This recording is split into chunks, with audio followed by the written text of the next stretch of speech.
there guys, and welcome back to UnJaded Jade. Today we are talking about how I've planned my Easter holidays and potentially how you can plan your Easter holidays if you are in GCSE year, A-level year, or some kind of crazy international other qualification year. I don't know, prelims? I don't even know what prelims are, but I get comments about that. So I'm gonna be honest, I am not a very organised person. I am personally not Ruby, I'm not nearly as organised, and I'm kind of lazy in a lot of respects. So for me, the idea of planning and organising my time is just not particularly fun. But hey, I've got to do it. And I really would say that if you're not planning on planning your Easter holidays and you've got exams coming up, I just urge you to kind of rethink that, because if you have no direction of what you're revising, when you're revising it, and you're sort of just spontaneously thinking like, oh yeah, like I feel like doing some maths or whatever, that's just not the best way to go about things. So hopefully this video will help you out. And if it does help you out, please remember to hit that little like to help me out. Okay, so for me personally, I have a series of steps that I follow to plan my Easter, and it did take me about a day, maybe because I took forever to do it, but it did take me about a day. So first step is to just compile a list of every bloody thing you want to get done this Easter. Optimistically, you know, I want to revise this and this and this, and I want to do that and da-da-da-da. Just put it all down, okay? So I knew in my head that realistically I wanted to have a focus on A2 content as opposed to just the AS content. I feel like I've done so many revision tests and stuff on AS biology, AS chemistry, and obviously because I'm the last year to do the old maths spec, our AS is like done in maths. So yeah, I definitely knew I wanted to have a focus on the A2 stuff and on C4 maths instead of C3 maths. Don't worry if that means nothing to you. So people do this differently, but for me personally, I went on Word and I made a table for each subject. So what I did was I got my textbook out for, say, chemistry, and I would write down every topic in A2 chemistry into this table. I had a column for urgency, and you can do this however you like. I just use asterisks, and I did one asterisk is like, okay, like I need to go over it, but it's not priority. 2 asterisks was like, Jade, make sure you go over that.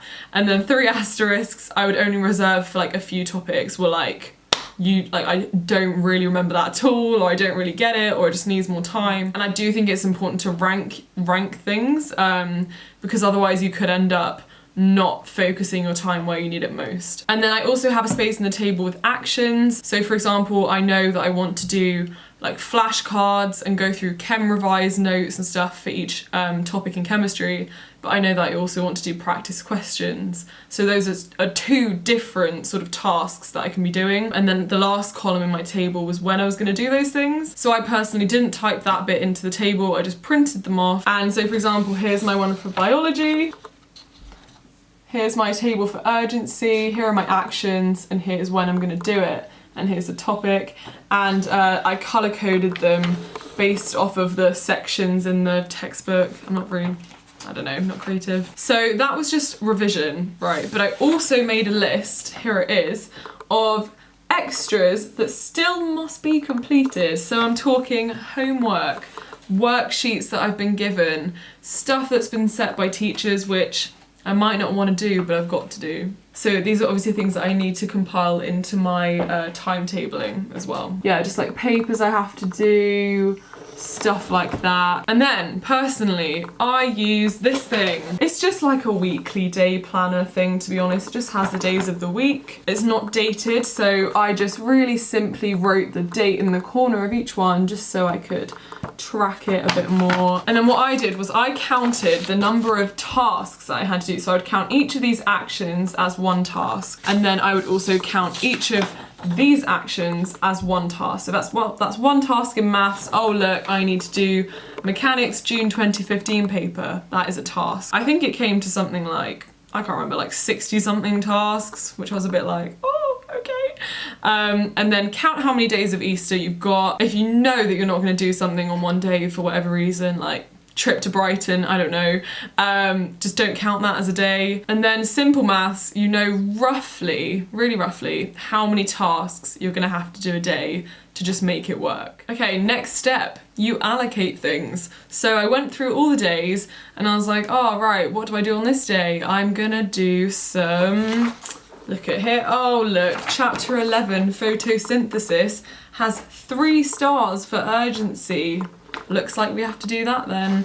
So I was like, oh amazing, on Wednesday the 4th, I am gonna do flashcards, blurting, questions, practice papers on that chapter. So I would just write it into my little thing, just so I can see, and this is just a visual representation of everything. Also make sure you do block out days, so Thursday, Liverick is coming around, so I'm not gonna do much. And be realistic about that as well, because you don't want to plan things into a day where you're probably not gonna do much. Pro tip, I'd also put more things at the start of Easter as opposed to more things at the end of Easter, because I feel like productivity is generally gonna be highest at the start. And also if you get behind, you still have time to patch things up and do the tasks, whereas if you put loads at the end and you don't get things done, you don't have time to go through and do them again. Also, prioritize the things with more urgency. So let me give you an example. I hate electrochemistry. If I push that back and leave it till the last few days and then don't get round to it, that's not good, because I know that I need to do that. So I've timetabled that quite early. Okay, so when I'd allocated stuff to all the days, what I then did was I went again onto Word and I made a table for each day. So I just put in the header the day. So yeah, like that, I put the day in the corner in the header and I put to do. I just typed up all the things, the tasks that I would need to complete, which I wrote on here. And I also left some extra bullet points so that if other things crop up, I can put them in the to-do list. For every single day, I have a timetable. So again, I made this on Word. Took me not very long. And in the header, I just wrote the date. So there it is. And this goes with this. This is for Sunday. And I personally can't timetable stuff for myself about 2 weeks in advance. It won't work. So what I do is I have all the things that I'm gonna get done.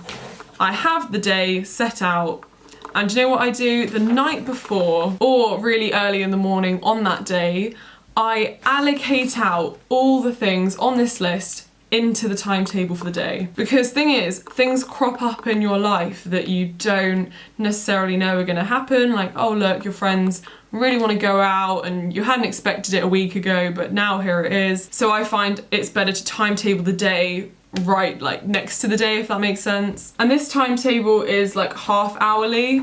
I just think it makes more sense, but I do write inside the boxes often like, oh, from 6:15 to da-da-da-da, I will do this. And I put this on my story and I think someone assumed I was going to be working from 6 AM to 8:30 PM. No, like I'm not doing that. I just made it like that to give myself the flexibility of different timings. And also in certain things I write like, oh, from here to here I'm having a break. From here to here I am traveling to the library. I am getting lunch. I am editing a video. Like it's my whole day plan. It's not purely just to put my revision into. It's just to make me more accountable of the day, to make me more aware of the fact that I am sat on my phone not really doing much. So yeah, I do quite like it because I've got the things I have to get done and then I've got a way of putting them physically into the day. Another pro tip, I would recommend putting into the days as you go along, like 10-minute recaps of things you've done in the other days, because that will support your long-term memory of remembering those things.